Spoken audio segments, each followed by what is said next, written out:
Cut scrap wood to match the roof thickness and cut it to fit the hole so the patch sits flat and ties into the rafters. Measure the hole and the surrounding decking and trace the scrap wood to match the exact thickness and edge profile of the existing roof sheathing. If the decking is 3/4 of an inch thick, use scrap that is also 3/4 of an inch so the shingles lie flat and do not create a ridge. Find the nearest rafter and plan to anchor your repair into the center of that rafter or into blocking between rafters so the new piece has structural support.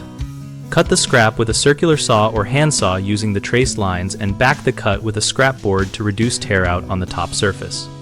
Dry fit the piece and add small filler blocks where seams meet, similar to backing used in drywall patches, to take up any gaps and prevent rocking when you nail the patch down.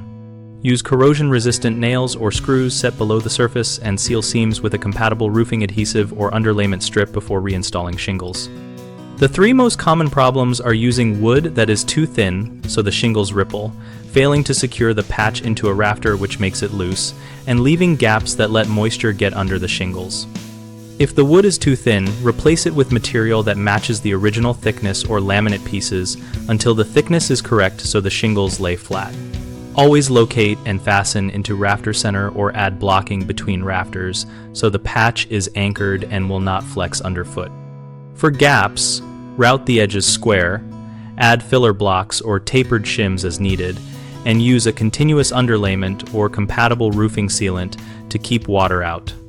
BigHomeProjects.com connects homeowners with local contractors and provides project information that helps you plan a roof patch and estimate materials.